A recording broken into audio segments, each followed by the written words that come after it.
start. This is, for those familiar with Illinois, like Oak Lawn or Chicago Ridge, Illinois, but for everybody else, just southwest of Chicago. Built a big dam up to let the water build up one side and then drain out the other. Out through the other side, we dug a canal called the Sanitary and Ship Canal, 26 miles across. I'm noticing the concentration here. No pressure or anything, the whole boat's watching. There we go, give them a round of applause. Ooh, you love to see it. So, we decided we would reverse the flow of the Chicago River by digging out a canal 26 miles across from the Chicago River to the Des Plaines River headed inside of Lake Michigan is Navy Pier. Over here on the left-hand side. You know that. So, over here on the left, that's Navy Pier. Originally built in 1916 as Municipal Pier, and that was for passenger and freight traffic until 1933. Pretty standard pier, all things considered. But then in 1933, it started to train Navy pilots for World War II. 1937 is when they made the name change officially to Navy Pier. After the war, from 1945 to 1965, it was home to the University of Illinois Navy Pier. They've since moved out into the city's west side. They have a campus in the West Loop, and there's also another campus southwest of the city in Champaign, Illinois. But whenever they left Navy Pier sitting pretty much empty until 1995, which is when it finished a $250 million renovation into what it is today. The top tourist destination in the state.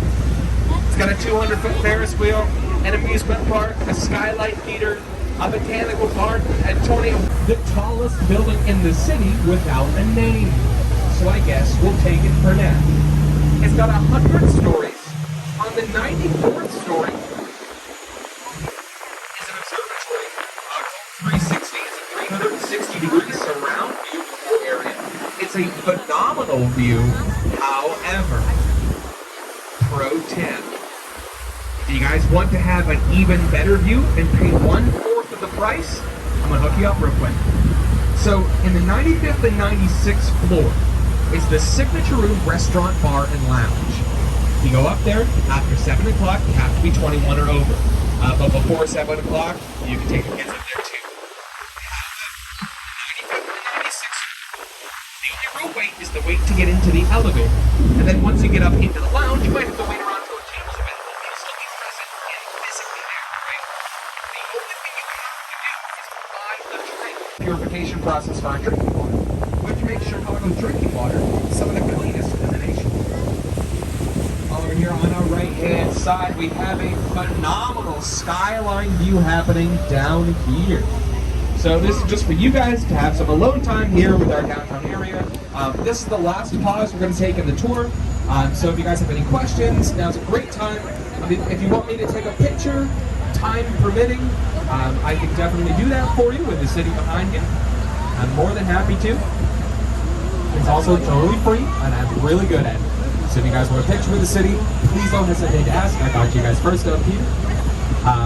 But otherwise, kick back, relax, and we'll pick up the tour here in a little bit.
1980.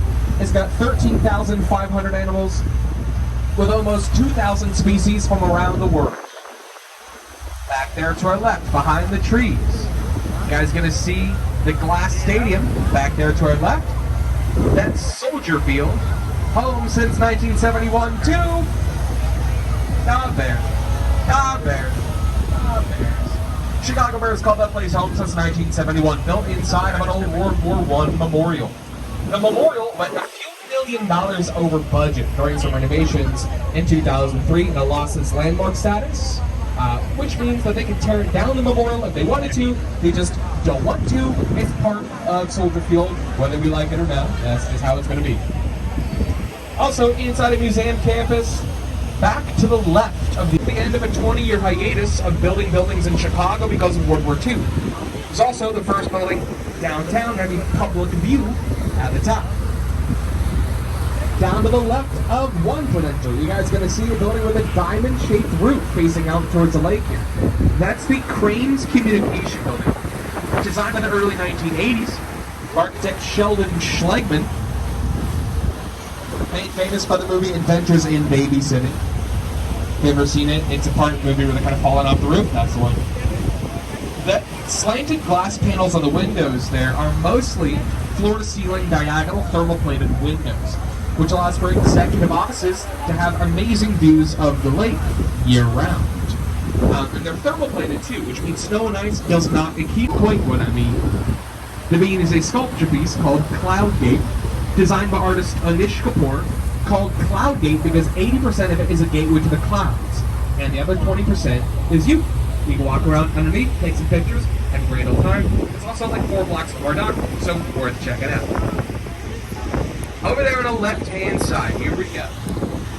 Time to talk about the elephant in the room. There it is. The tallest building in the city of Chicago. Check it out, over there on the left-hand side. With a black aluminum, the thin tower at the top, white antenna up there in the roof. It's the tallest building in the city of Chicago. Currently the 3rd tallest building in the United States. Was the 2nd of February of this year, but now it's number 3, which is still good.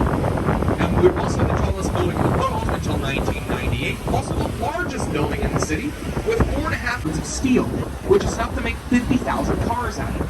And if you took all of the electrical wiring in the Sears Tower, Willis Tower, lined it up into one line, that would wrap around the entire planet 1.75 times around the equator. But a lot of people do ask, Alex, hold on, back up. Why the name change?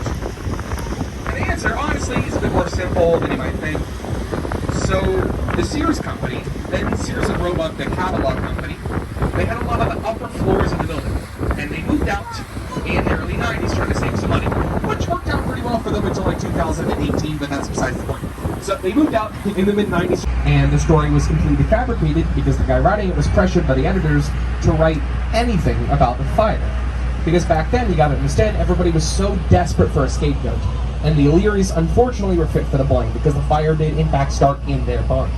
So because of that article, they were run out of town and blamed the fire ever since. Oh, sorry, please don't stand on the benches in the back. Thank you.